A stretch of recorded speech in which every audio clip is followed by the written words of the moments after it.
Welcome to the Justin Prince Show. Today is going to be one of the coolest guys you've ever met. This is one of the happiest, most positive, most energetic, most enthusiastic people that I know.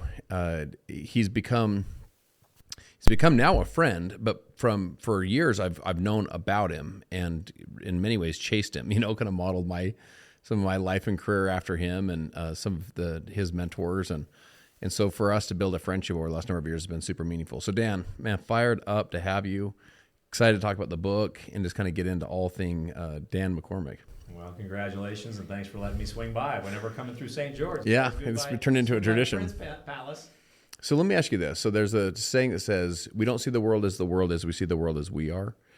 To me, you're one of the most enthusiastic, positive, bright people that I've ever met. Even when you pick up the phone, it's just, you're going to get I've never seen you have a down day.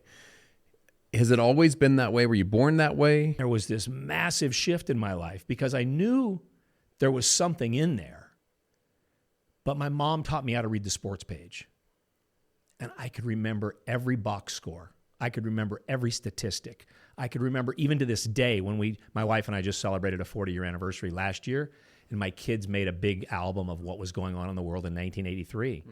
And I said, do you want to know who won the NBA title? Do you want to know who the starting five was? I have a memory of the 70s and the 80s of sports and statistics that's pretty unique and fun, but whoa, hard. And then I went to Washington State University because I was a tennis player. Again, I could excel on the athletic floor in the tennis court. There had to be an interest chip / something else that I can't explain, because to go from almost nothing to everything is pretty substantial. Could you apply that to other subjects? Was there a click over that all of a sudden it did not really work for me that way. So it worked only in the things that you were super interested in? Super focused in, yeah. Like I lived at the club every day. Like when I was in, I was in 7th grade when I got a job working at the Seattle Supersonics Racket and Health Club. So I was around world-class athletes and sports and high-performance athletes, tennis, racquetball, you name it. And it was just a different interest for me. You're right. It was a super interest and a super focus. It was just the vividness of the dream of being at the club and excelling on the court. Tennis was my deal. I grew up, I literally would ride my bike to the tennis club sometimes at 5 in the morning, 6 in the morning. It was Seattle, Washington, rainy, cold, wet, maybe an 18-minute bike ride, 20-minute bike ride. My mom would take me, my grandma would take me. I would, get rides from whoever I could. And that was my place. That was my comfort level, if you will. So I had one brother that also excelled at sports, and my mother was always working. My grandfather was a visionary, always had a dream, always had a big dream. Things were going to happen big. The execution never happened. So I was always living kind of with my grandfather, while my mom was working and trying to do what she could to support two, kind of rowdy boys, honestly. And lo and behold, both of us ended up doing something in sports. And she was a transitional figure for me because she always said something, because I was constantly asking for money as a kid. And her magic word was, son, you better make a lot of money when you get older because you're going to need it. Isn't that interesting that she could have said money doesn't grow on trees, could have been a derogatory thing, but it planted, you better make a lot of money. I went to the club every day where people had more than me, gave me the vision that there was something out there. And then there was a really substantial individual that stepped into my world one day, into my airspace. You know how they get so close it's uncomfortable at times? This gentleman was had a nickname. His nickname was Sunlight. He was from Hawaii, and he owned a construction company building tennis courts. And I went from $2.30 an hour to $3.60 an hour. And he says, I'll pay you $5 an hour to build tennis courts with me this summer. And he was my father figure. He taught me integrity. He taught me hard work. You never build a tennis court unless you're going to do the very best. You water test, you make sure it's level, you make sure the net posts are right, you make sure the line's right. It was incredible, his integrity. You could never skimp on that. And so I worked for him the entire summer. I went off to Washington State University. And Justin, the pain hit again. It was so hard. 2 weeks of excruciating pain because every assignment and book and class I went to was a blank sheet. And then I went to tennis practice, and I had recurring tendonitis in my knees. And so I just said, hey, school isn't my deal. I'm going to find another jam.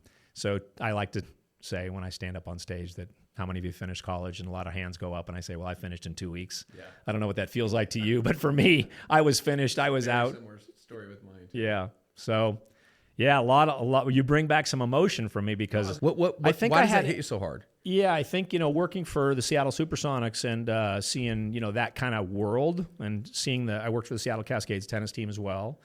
I saw that success, and I had people that came through the club that had success. They had careers. They kind of had it. They had something that I didn't have, and I just know that learning. I just struggled on that learning curve of what the world would think you needed to learn was big deal. And for me, it wasn't until the day I answered the ad for network marketing when it changed. And how old were you when you answered that ad? 19. Just dropped out of college, as most people would look at it. But I finished in 2 weeks.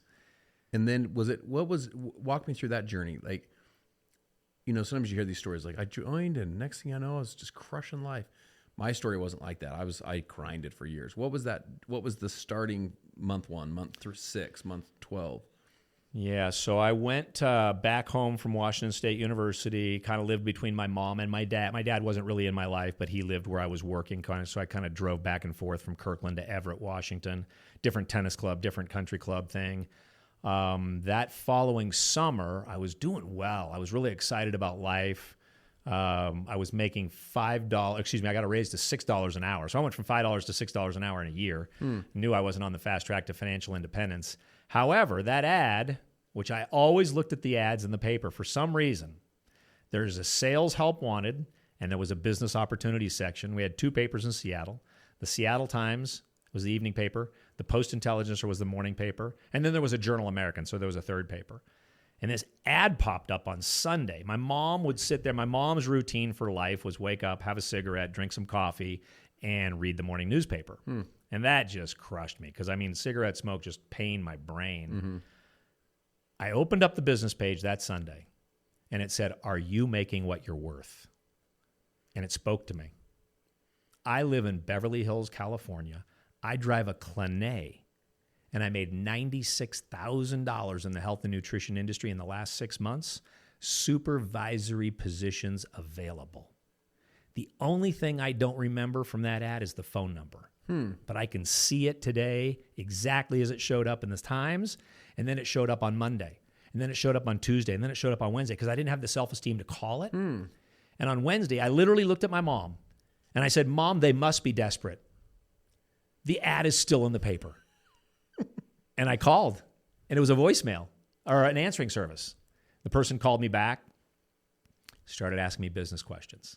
What's your business background? You probably were just like, I don't even know what you're talking about right now. I was clueless. Yeah. I was clueless. All I saw was $96,000 in the ad in 6 months.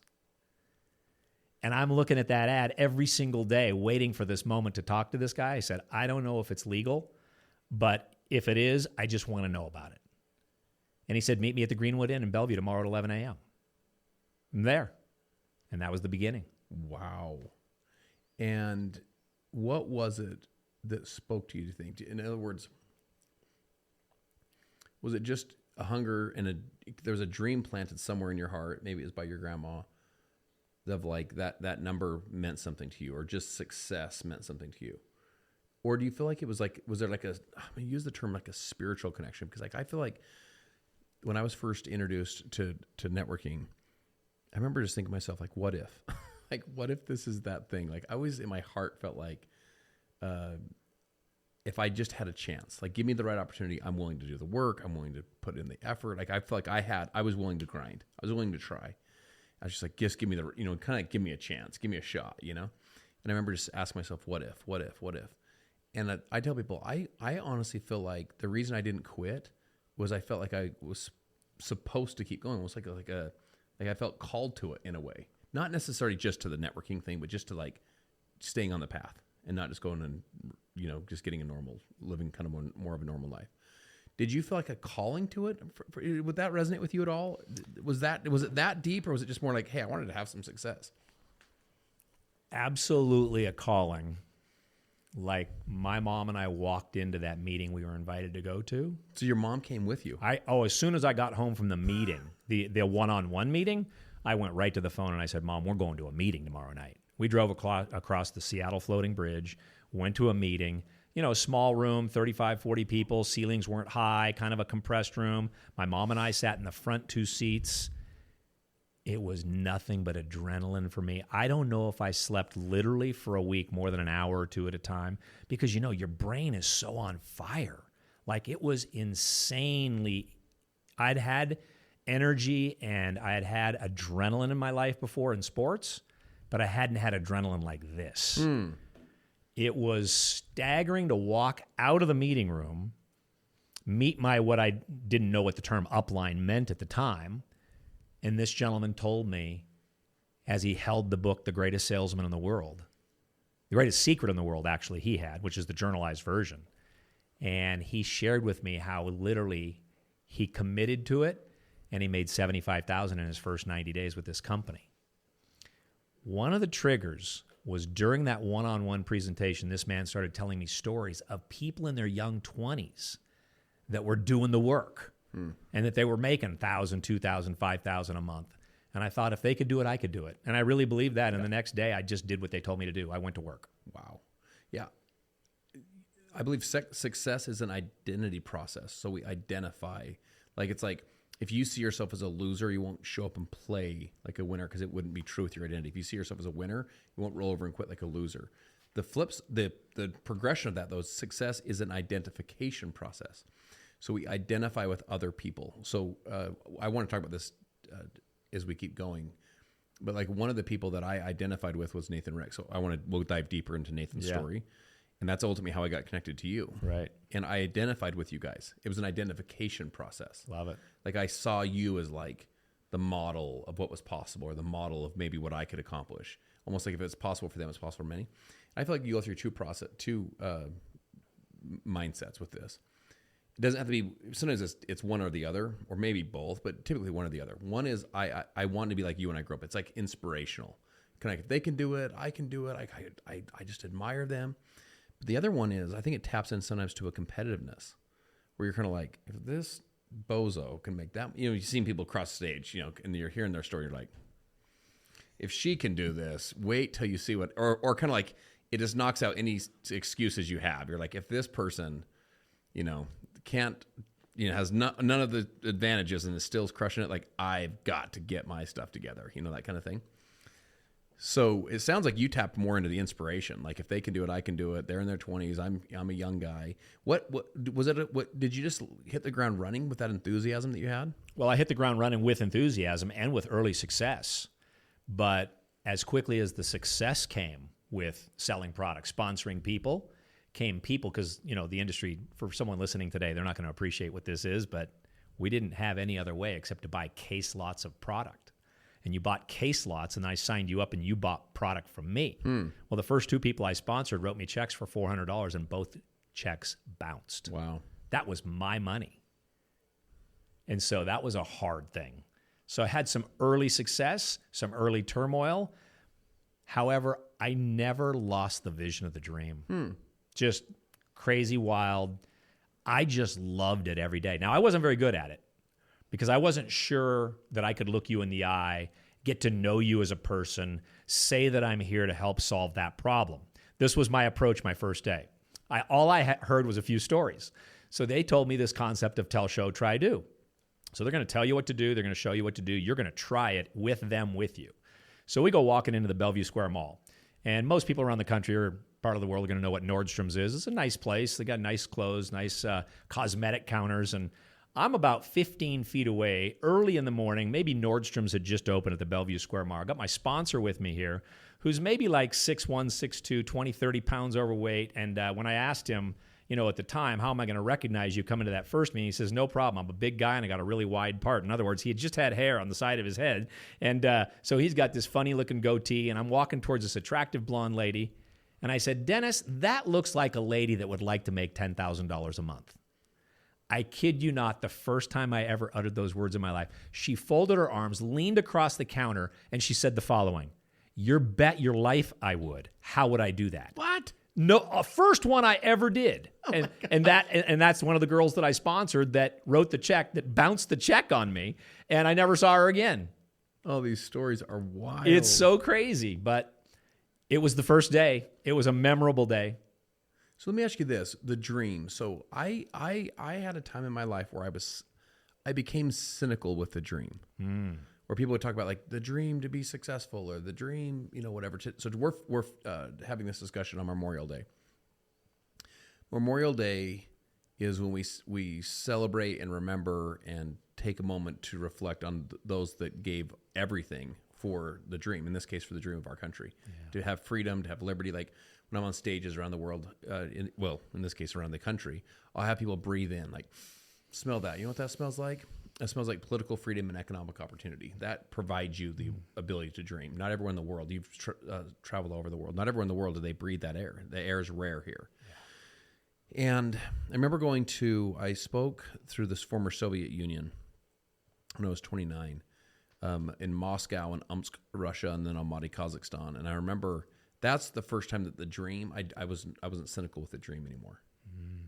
Because you realize that for 70 years, from 1921 to 1991, there was you couldn't dream. You could dream it, but you couldn't pursue it, right? Took the books out, took God out of the country, took business ownership out, took home ownership out, took private ownership out, and you got sausage, bread, healthcare, and shelter because of the commune, the communist rule. We'd all just stay in the communal, and so I remember their eyes, because now they had the ability to go for it. Their eyes they were just so passionate about it, and I remember thinking, I almost have been taking it for granted. And by the way, it wasn't that I wasn't pursuing my dream, but I became cynical. I thought maybe people were just like, chase the dream. I'm just like, oh my gosh, like almost like it was I became cynical about it. Did you ever go through that cynical stage, number one? And then what have you done to harness the dream and to harness it so when you go through those hard times in life? And when you go through the challenge, what have you done to keep breathing life into your dreams and this vision that you have? Because one of the things about you, I would absolutely say, it's one of the things about you I admire so much, is you're a visionary person. You're a dreamer. You're always casting out visions for your life and what you're going to go create. What have you done to harness that? It's a great question, and I'm going to give you the credit for helping get me off of a plateau when you called 3 years ago, I think it was. Was it 4 years ago? Yeah, 4 years ago. 4 years ago. You called. I'm at my favorite place in the world. Like, I dream to be at Coeur d'Alene, Idaho. I love Coeur d'Alene, Idaho. The lake speaks to me. I grew up on Lake Washington and Kirkland. The lake speaks to me. Everything, the paddleboarding, the golf, the pictures, the views, the mountains, the skyline, the sunsets, everything speaks to me. It's my happy place. Just to give the people listening some context, this is an exclusive place. Yeah, it's kind of unique. Exclusive place. Yeah. This is like on the lake. Yeah. And the neighbors and the golf club are exclusive. I mean, it's a pretty amazing spot. They're next level, okay, in terms of the worldly success, right? And we'll come back to that if you want to at the end. The idea of the cynical nature, not so much. I kind of was at this plateau level, and I've always related to the plateau because of George Leonard's book called Mastery. It really resonates with me, and he goes through the different levels of life if you're on the journey to mastery, if you will.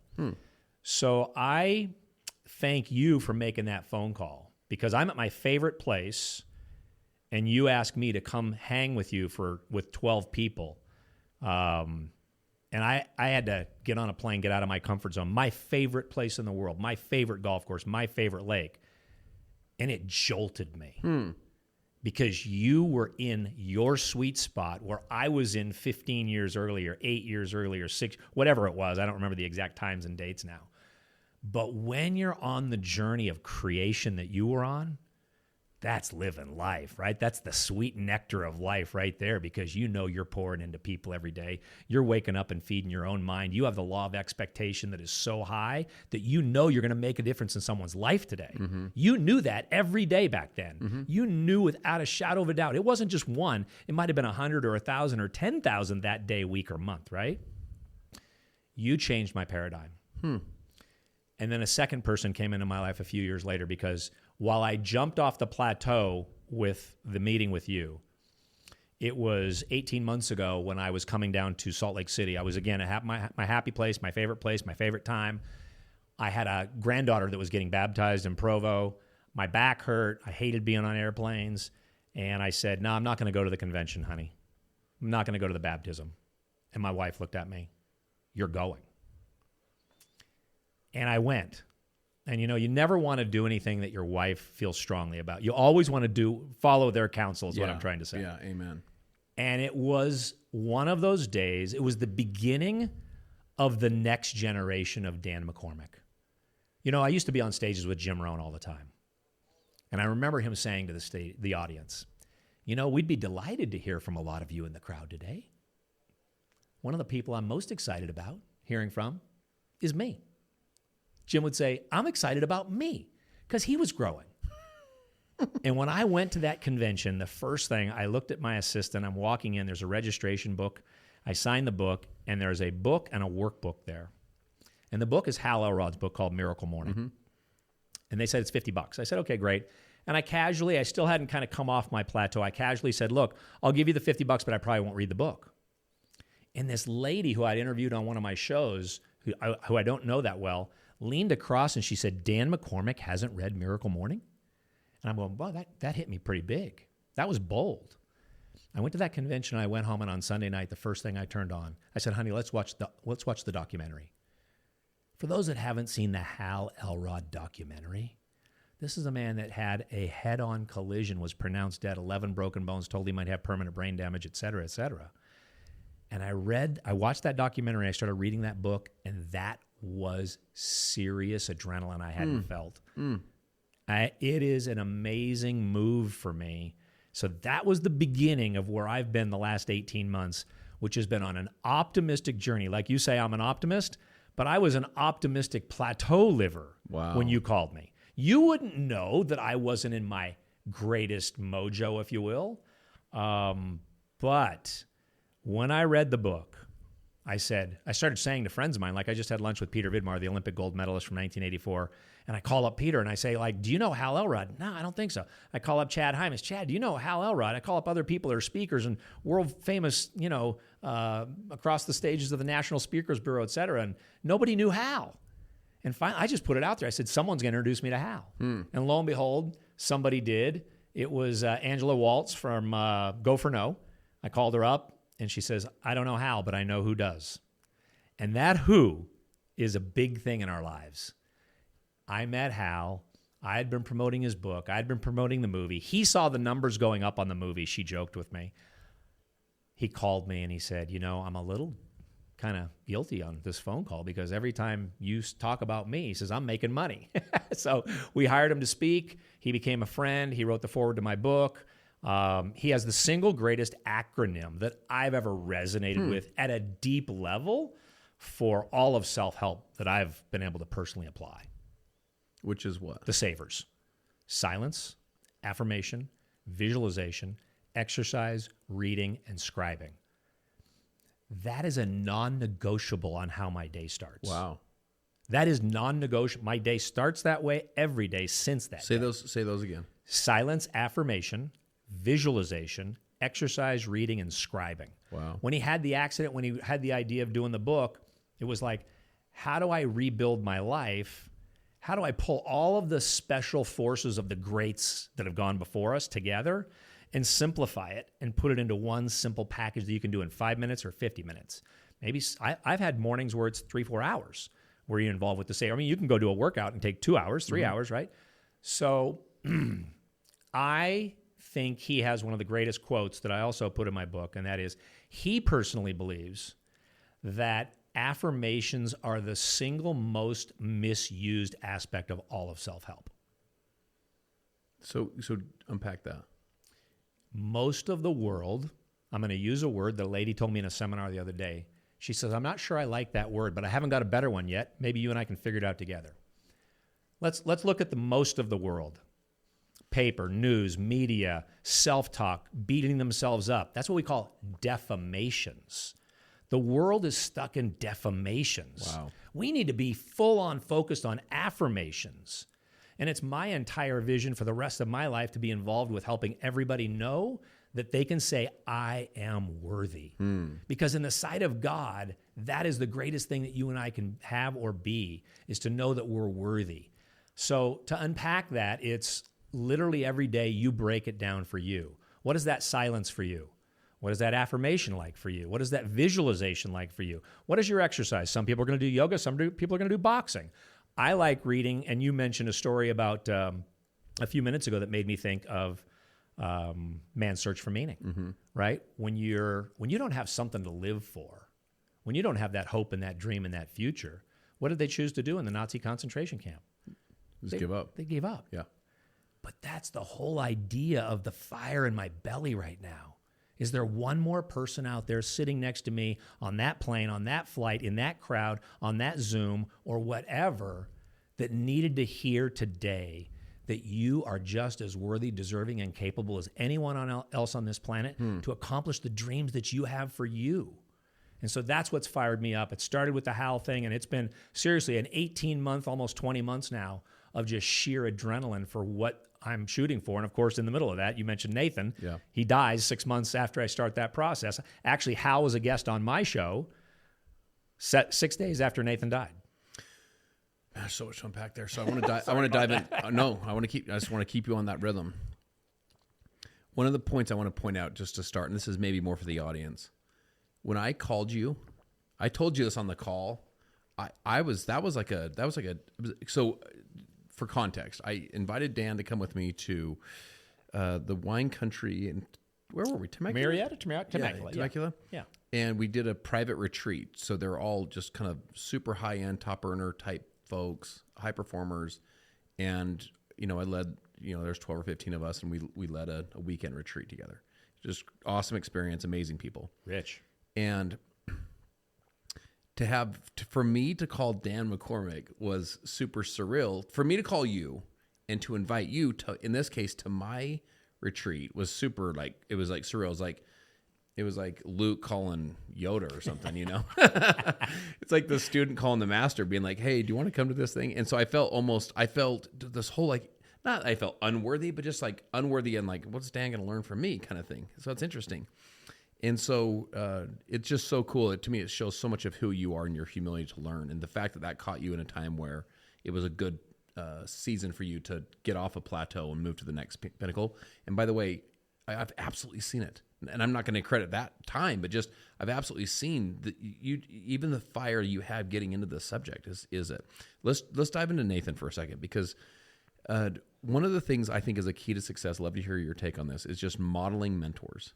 So model, like Kobe modeled Michael, and you model people that have gone before, and you don't always have to know them. Sometimes you can read their books or listen to their podcast or study their teachings. I modeled a guy named Nathan Ricks when I was introduced to networking. I was 25 years old. No kidding. Day one. No kidding.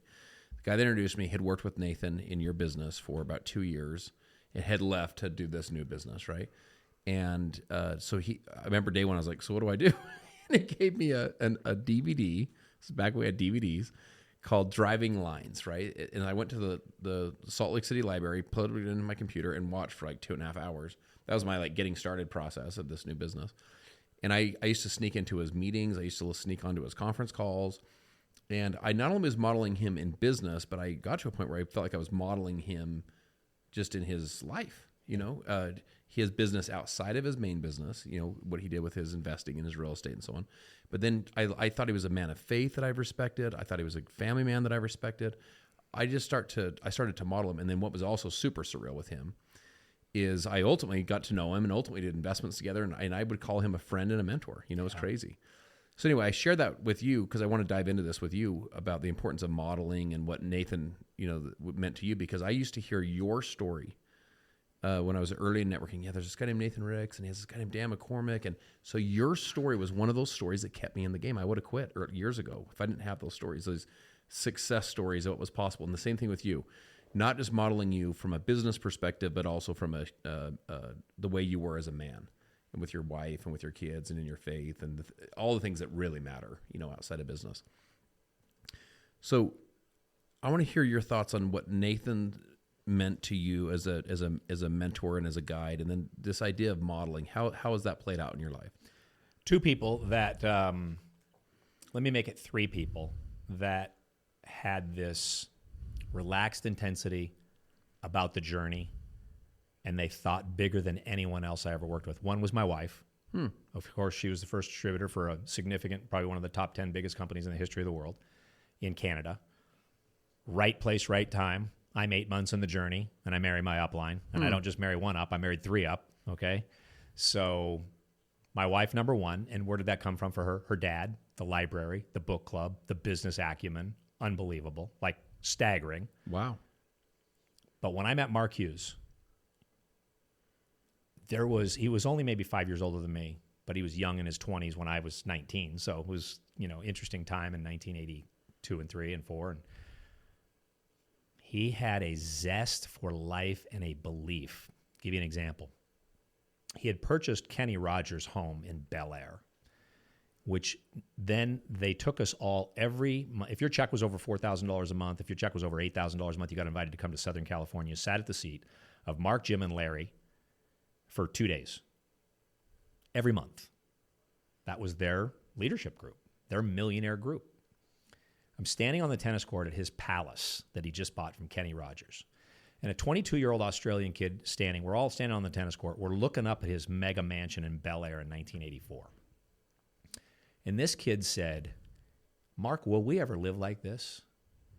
Without one hesitation, he said, you bet your life you will. It was the confidence was unlike anything I'd ever heard in my life. And that was Mark Hughes. Nathan Ricks had a different level of competitive fire. Oh, yeah, yeah. There was a competitive fire that was unbelievable in everything he did. I am so grateful that you and I stay in touch because you triggered a memory for me, which is his talk, Be a Finisher. Yeah, yeah. Which is really must information for every mission-driven entrepreneur. Every CEO in the world, every household. My wife and I tease each other around the house now today because we're empty nesters. We have 4 married daughters, 14 grandkids. But whenever there's a project going on, it's really easy for me to sit down and not finish. Yeah. And she's always, come on, we're finishers. I love that. Or we're doing something. Come on, we're finishers. And Nathan, it was like intuitive for him. Nothing would get started without finishing. That is Nathan Ricks. Yes. His talk about, I want to shift into this. Talk about his intensity because I don't think you can meet Dan McCormick without talking about faith. Like you'll text me scriptures, like you'll either type one out or you'll take me a screenshot of what you're studying. Your faith journey and what faith has meant to you is I think it's just so foundational and core to who you are. The last thing that Nathan ever said to me, I think I've shared this with you. So Ty is with me, my videographer. I was coming up to Salt Lake, and man, this is another one of those like a little bit of a gulp before you do it kind of thing. Because Nathan was, I held him in the highest esteem. So I was coming up and I sent him a voice memo and I go, look, I'm coming up to town. I go, the odds of this working out are 0%, but I thought I'd, do it. If you're around, I said, I'm going to be up in town for a couple of days. We were doing, I think it was a virtual summit for our company. So in other words, we were filming the convention, but it was virtual. So I had some open space.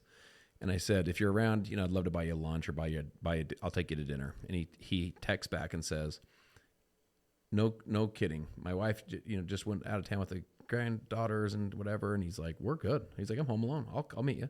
So we went to dinner that night, and Ty, so my videographer at the time is probably 21 years old. Nathan grabs his drink, gets his ice for him, fills it up. I mean, Nathan's basically a billionaire at this point, right? Yeah. And I remember when we left, my Ty says to me, he goes, I couldn't believe he treated me like that. Asked me questions, listened to me, was sincere, wasn't too big time for me. You're just grabbing silverware like everybody else, just super cool. So Nathan tells me these amazing stories, as you would imagine. He and I are, and Ty also said to me, it was so interesting. He goes, I've never seen you at a dinner like that. I go, what do you mean? He goes, normally you're the one that they're asking you questions and you're just, you're doing your thing and shooting out all the information. He goes, you just sat there and listened and asked questions and listened and asked questions. And he goes, I was the student. And so anyway, we finished dinner. It was an awesome conversation. We talked taxes and tax strategy. We talked business. We talked family. We talked, entrepreneurship, vision casting, all the stuff. And you can imagine it's going fast with Nathan. It's just bing, bing, bing, bing. And we stop we walk out and he opens the door for me, and he's about 6'2". I'm 5 foot nothing, 5'10" probably. And he stops me, and he's almost, to your point, almost in my space, just a little bit, but he's taller than me. He's looking down and he goes, let me tell you something. He said, all the Zooms, all the travel, all the work, all the speaking, all the money, he said, all of it.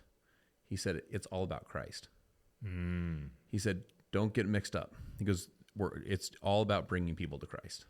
Yeah. Just like, yes, sir. Last thing he ever said to me. Wow. And so tell me about your faith journey, because I know that is a profound part of who you are.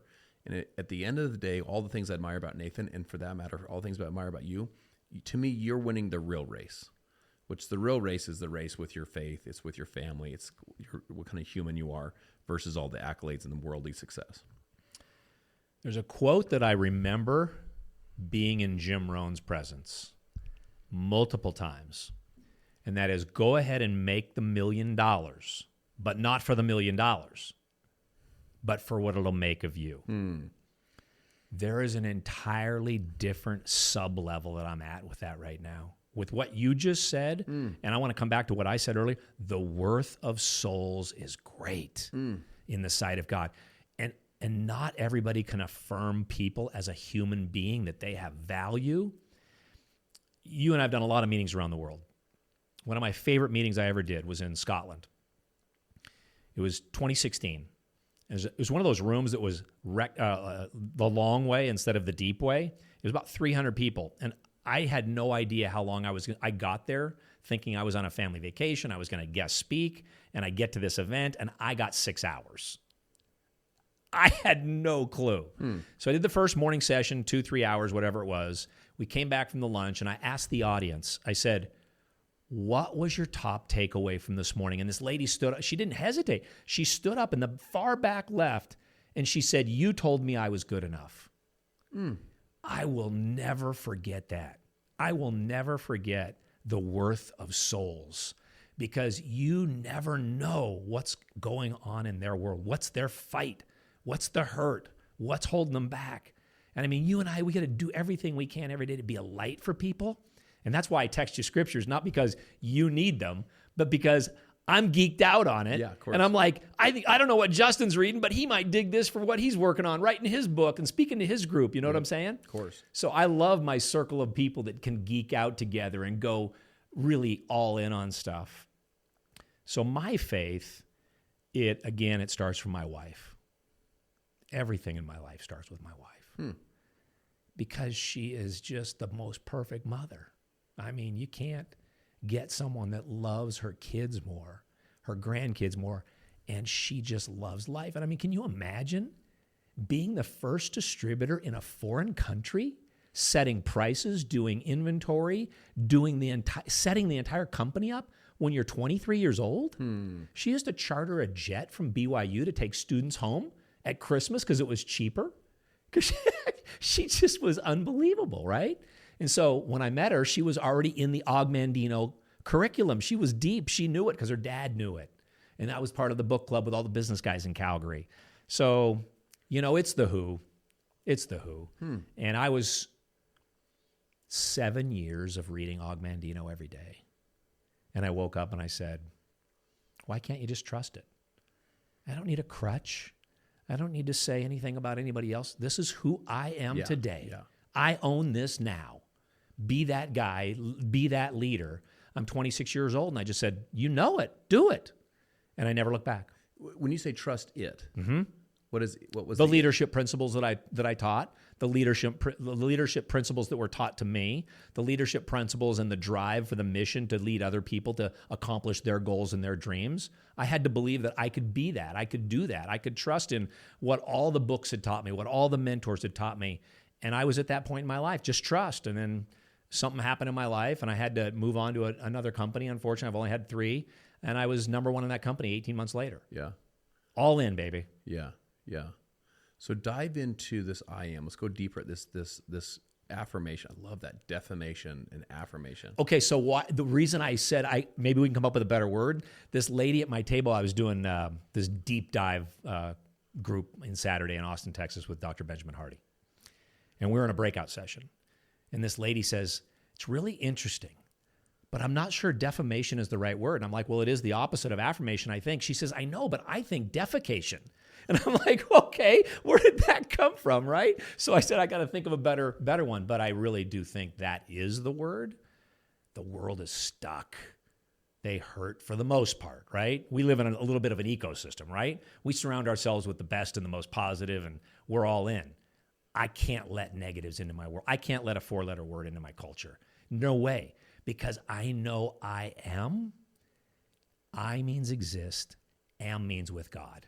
Wow. Exactly what Nathan said to you about why we do what we do is my mission to get the world to say, I am. And then what follows I am follows you. Wow. That's the cover of my website, right? So when you go to affirmiam.com, what follows you or what follows I am follows you. So I am nature's greatest miracle. Now, remember when I interviewed you on my podcast years ago, you came on and talked about I will persist. Yes. I will persist. And you gave great analogies and you had all the breakdowns on why that scroll from Og Mandino was the one that lit you up. Yeah. Well, the one that resonated most with me was the first one. He says, today is his first day. He's a recovering alcoholic. Yeah. So that I didn't know I was reading an alcoholic recovery book. I didn't either when I first read it. I mean, it's just such a unbelievable. So today I begin a new life is the first scroll, right? And it's like coming at it. You read it today for who you are and where you are, but then you read it and think, man, as an alcoholic, that's what they got to say. You got to admit the reality, right? So I got into the scrolls, and when I read I am nature's greatest miracle, I didn't have that one resonate with me to be the most important thing then, because the biggest hole in my life was love. Didn't know how to love myself, didn't know how to love others. Wow. And so to greet this day with love in my heart, muscle can split a shield, even destroy life. Only the unseen power of love can open the hearts of men and women. Until I master that art, I will remain no more than a peddler in the marketplace. And so this I am stuff, it feels like what I'm meant to do the rest of my life. Mm-hmm. Can I help? I even started at my daughter's request. Dad, you need to start teaching the grandkids this. Mm-hmm. So we meet on the first Sunday of every month, put it on Zoom for those that are local. That is crazy. They got their journals, they're writing stuff down. I'm teaching youth last Sunday this concept of I am and affirmation and words matter. And these are 12 to maybe 11, 12-year-olds to 17, 18-year-olds. There's maybe 60, 70 kids in the room. And I said, somebody give me an example of an I am affirmation. And I've got a 12-year-old grandson who has low self-image. Raises his hand right in the front and he says, I am intelligent. And I'm going, man, we're going places now. There is a seed inside that young man. If he knows that he can say, I am intelligent, can we wake up every single day and say, I am, right? Book of Joel says, I am strong, right? You go to Exodus, says, I am the Lord that healeth. So there's I ams just built for, I don't know who's listening today or tomorrow or 6 months or 6 years, because your podcast is going to have a lifespan. But I know that the fastest system to change your life is to change the words that you put in your life. And the two most important words are I am. And then you design the life that you want after that. So don't you feel like just the flip of what you're teaching is what most people live, which is I am tired, I am worn out, I am a loser, I am so ticked off right now. Don't you feel like that would be the normal rhythm of how most people would speak? 1,000%. It's not even a question in my mind. And you look at the statistics, right? If the normal person speaks that way, and then the normal person's life is heading with the direction that it's heading, what if it started with just a new identity? The new identity is speaking life into your future. Yes. So I was just so before you got here, actually, when you rang the doorbell, we're at my house here, right? I was on the phone. Today is Monday, so it's my son's preparation day on his mission. He's in West Virginia. So we're on the phone. We get to call him once a week and chat him up. And I said, "Hey, bud, I got to go. I love you so much. My podcast is here." But I was coaching him up on I am a miracle magnet. This concept that you teach. Yeah. Unpack that for us. Break that down, because to me that is so powerful. To speak that I am a miracle magnet, but then I think, to your point, what seems to be happening is you have people around the world think about this. either miracles weren't happening before and they start, or they've always been happening, but they now start to recognize them more and become more aware of them. So what are you seeing as you're teaching this around the world? I think God wants us to be aware of miracles every day. I mean, when you write them down, when you program the mind, like, look, we go to bed at night and everything about neuroplasticity and everything about the brain, we're preparing for the next morning. So the next day, or the late last year, I created an 18-minute affirmation video for me. Like, I knew I was writing a book. I knew I felt incredibly confident that this topic changes lives. My proof of concept, as one of my business partners tells me, my scope of work had got enough feedback, enough texts, enough people saying, hey, this is good. When Dr. Benjamin Hardy texted me back, who sold millions of books and speaks on stages around the world and does unbelievable things, one of my favorite humans on the planet, when he texts you and he says, hey, your I am message, that's important. You've got something. Yeah. You got something. When we were on the phone, do you remember I told you? Yes. I go, Dan, I think you're going to change, like have a chance to change the world with Yeah. this thing. I heard it once said, a great book someone reads and says that was a great book. A like life-changing book someone reads and shares with other people. Your message people share with other people. The I am message is so powerful. This affirmation message. It's unbelievable. Everything that you've just said about the defamations of the world and the way people start the day. I said, I got to hire my own videographer. I need my own scripting, and I'm going to take 1% of my morning. It came back to me from my videographer at 14 minutes. And I listened to it. I resonated with the affirmations that are in my book, and I programmed the brain to say, I am a magnet for miracles. And if you ever shift off gratitude during the day, go ahead and reconnect with gratitude and be prepared, I like to program into the mind. Be prepared for unexpected gifts, favors, positive outcomes right there. So when it came back to me at 14 minutes, I sent it back to her and I said, look, I've been doing this for a couple weeks. It's really good. But I said, I think it just needs to be a little bit longer. Didn't ask her to tell me how much. It comes back at 18 minutes. I go on a podcast with one of our mutual friends. I share the concept. This gentleman the next day, he says, how did you know to do this 18 minutes? I'm like, what do you mean? He's like, in Hebrew, 18 is a significant number for spiritual progress. I've always struggled with my personal mornings. How do I get my morning started? He says, you've just solved a lifelong question for me. I didn't know who he was. A lady texted me a few weeks ago and she said, Dan, I don't know what's going on in this affirmation video, but I just got a $6,000 unexpected gift that I had no idea would be mine. I have a retired dentist up in Salt Lake City. First day he listens to it. He says, I'm not sure, but there's already miracles happening today in my life. And so one 18-minute segment is 1% of your day. The rule of 100 would be, let's go 18 minutes a day every day and change your life. I like to say, and I've got many layers to unpack this for you, but I like to say that in 7 days, you can go from healing to abundance. Now, that doesn't mean there's a different comma in your commission check. It could be a comma in how you value your self-worth. So I'm really fired up about the journey, about doing everything I can to teach people to know that I am is extremely powerful. The poet Hafiz said, the words we use become the house we live in. Powerful stuff. And you're a wordsmith, and look at the house you live in. You got a family, you care about people, you love people.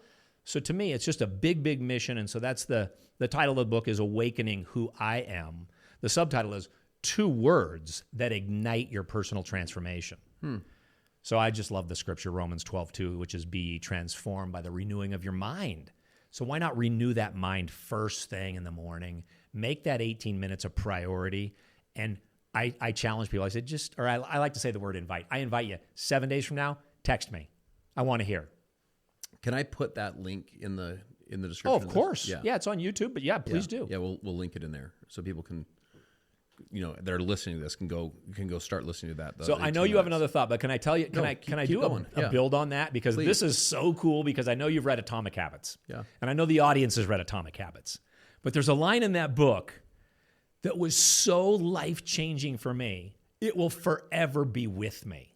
And every mission-driven entrepreneur that might listen to this, every homemaker that might listen to this, no matter what the project you're on, Naval Ravikant is quoted by James Clear in the book. And remember, I'm in the middle of writing a book. You had already published your book. He says, in order to write a great book, you have to become the book. And I said, I need to go. It's non-negotiable. This is what I do in the morning. I know it works. I know it's a system that'll change your life. And I have to become the book at every level. Nathan was the book at every level. There was no behind the curtain Nathan. That's so good. It's just Nathan. Raw, authentic, real stuff. You couldn't get Nathan to fake it if you paid him millions of dollars. He wouldn't know how to do that. And I would challenge us all or invite us all to try to write the best book you can by becoming the best book you can. And that's what I do every day. I've given my life to it, and I'm just fired up about it. And I interrupted your flow. No, brother, that is so good. It's the alignment of public integrity, like what I see from you in public, and private integrity, what no one sees but who you are.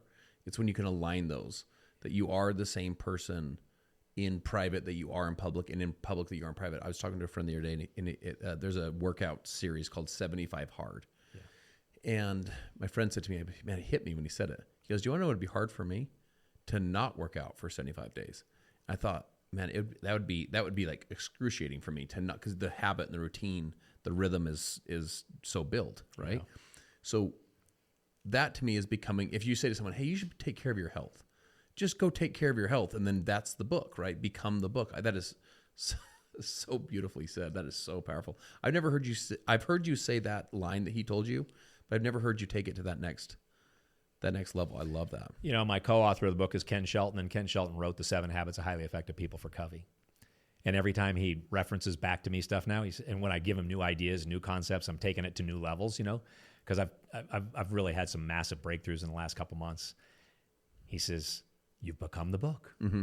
That's just what he says. You've become the book, you know? So it's, I mean, I got truth bumps right now just saying it because it's powerful. Do you want to know one thing I thought was interesting? I'm sitting in Vegas. I go in to do the audiobook, right? I remember. I talked to you the day before. And so you put on the ear things. You're in the soundproof room, and like you can like hear yourself think at this point, right? Because you're in the room.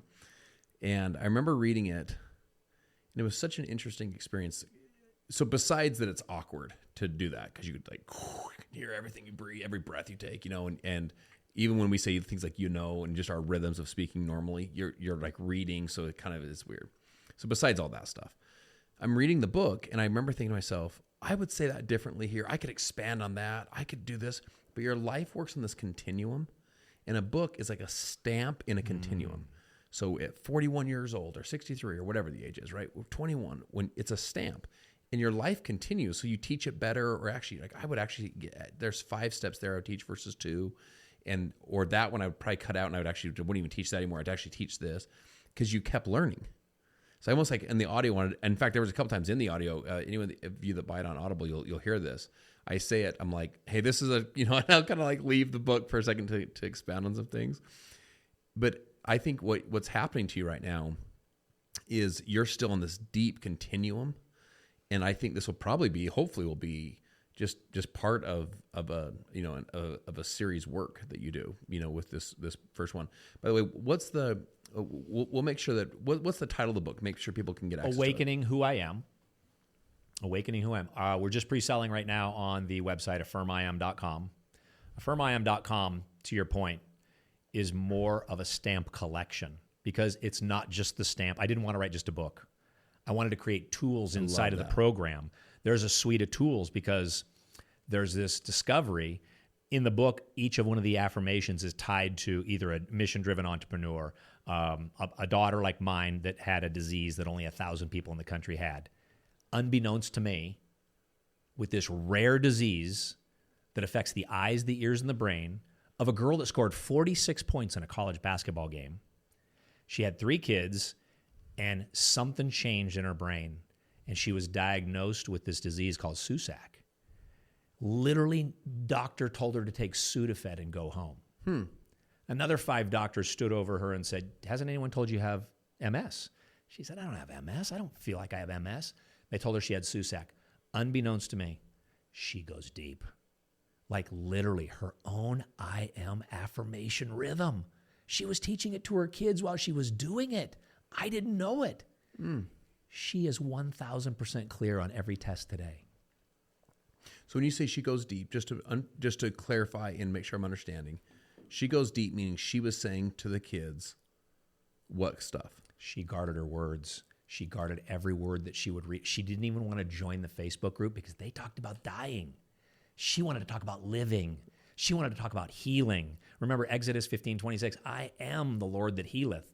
So she had that faith and that belief, and she now goes on podcasts and talks to people about this, and it's really powerful to see what her mission in life has become through a difficult, trying time, trying for our whole family. I mean, every one of our family members was helping my wife's taking her kids to school, picking them up, doing the homework, the husband's work, all this stuff, right?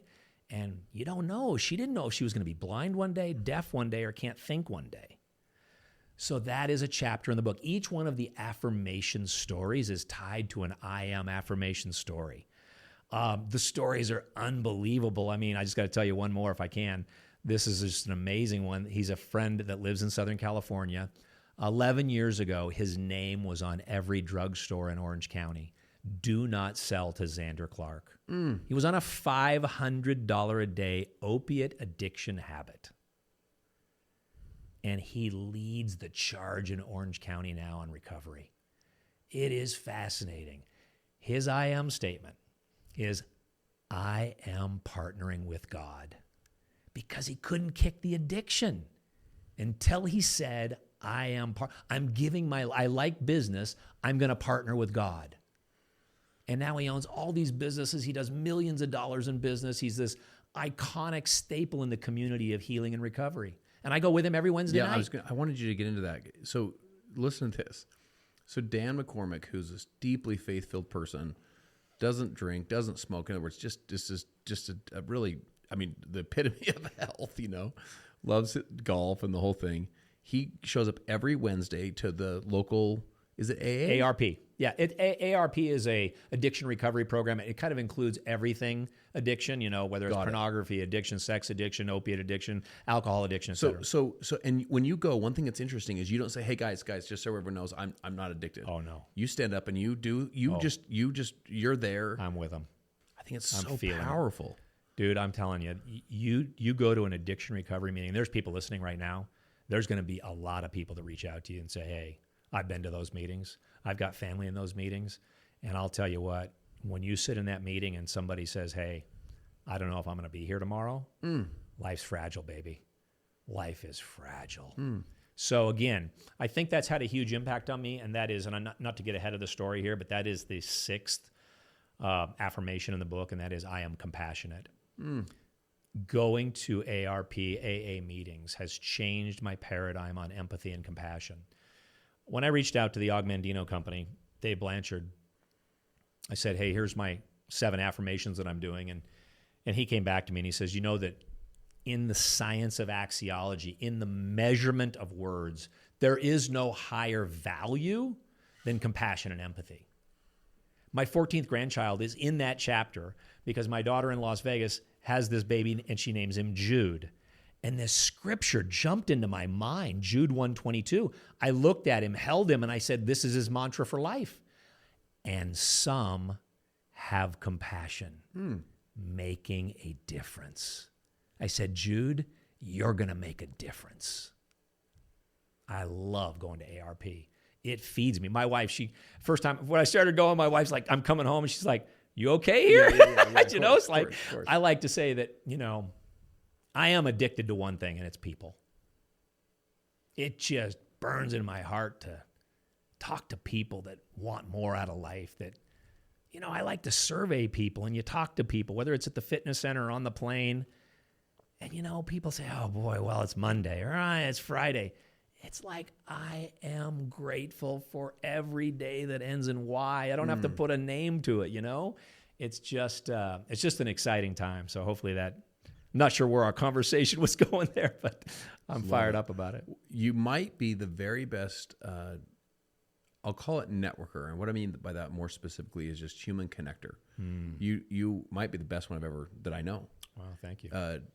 You do an incredible job at staying in touch with people and it's sincere, and it's not loaded, and there's not big expectations.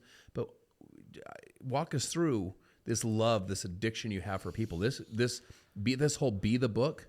You are that book, brother. You are that book. So walk us through the philosophy behind it, but then also some of the practices that you do. And again, what I want you guys to hear with this is how powerful this is, but this is not an act. This is who Dan is. But you make calls. I mean, like you really reach out. A couple things that happen here for all of our audience that knows Jim Rohn. I mean, most of the world of self-help or anyone listening to a podcast knows Jim Rohn. Now, we're on this team with him and we're in Bermuda. And this is 1989. You know, there's no internet technologies and all this kind of stuff. And he said, what would happen to your life if you called 5 people a day that you don't know?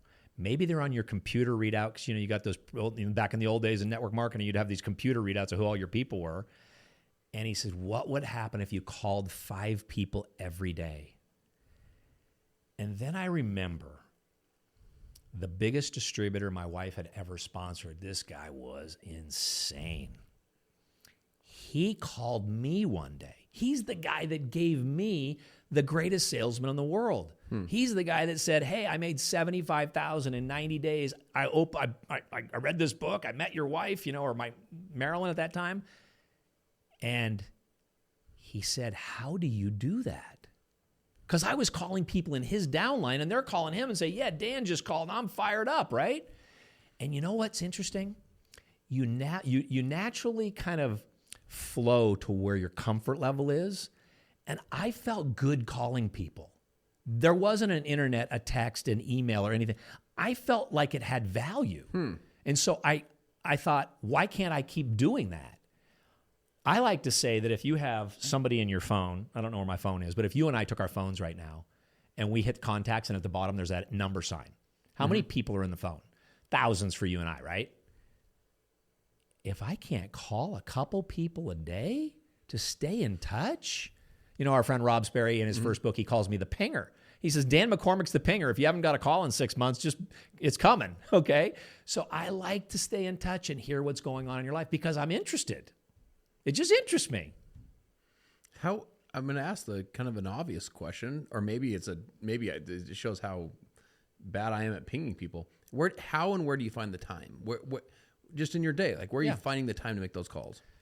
Because here's the thing: you run a massive multi-million-dollar business. Yeah. You're writing a book. You travel over the world. You got your family. You love to golf. In other words, it's not like you're doing nothing. You got a lot going on. How are you making the time to do that?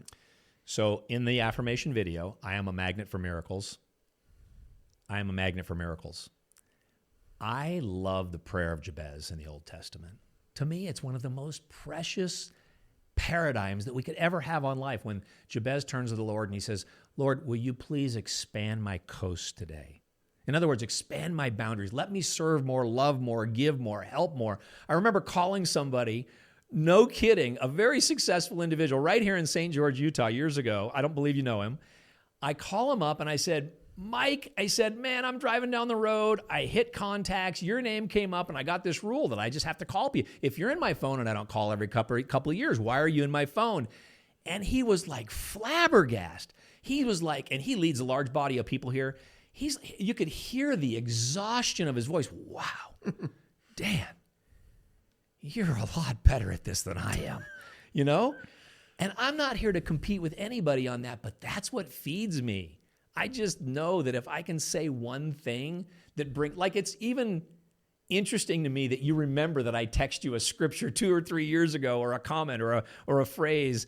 Kevin Hall just did that for me today, right here in St. George. He says, Dan, I read these quotes this morning. So that's part of the inner circle, right? The guys that just text each other to pump each other up because, man, we're on fire. And, when you're on fire, people will come watch you burn. Yeah, yeah.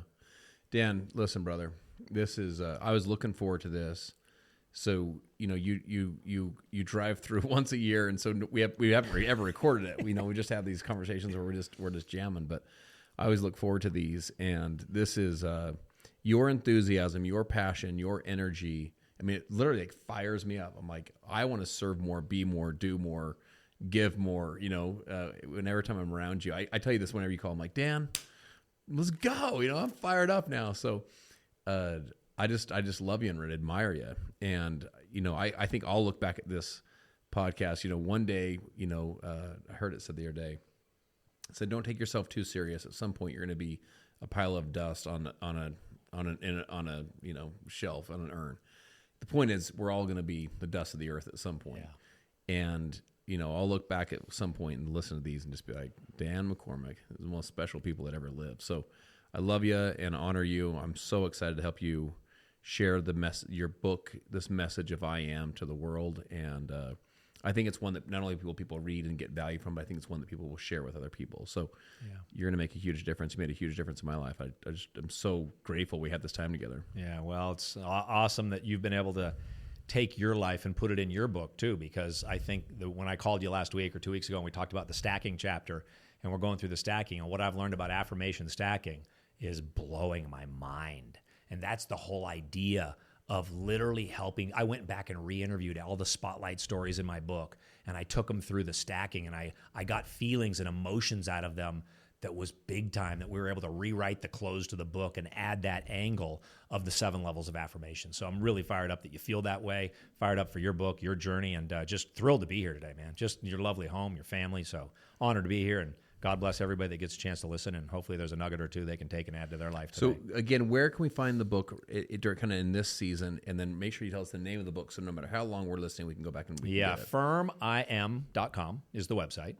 So at affirmim.com right now, you can just get the affirmation video. I mean, we do master classes every month. We take people through the process.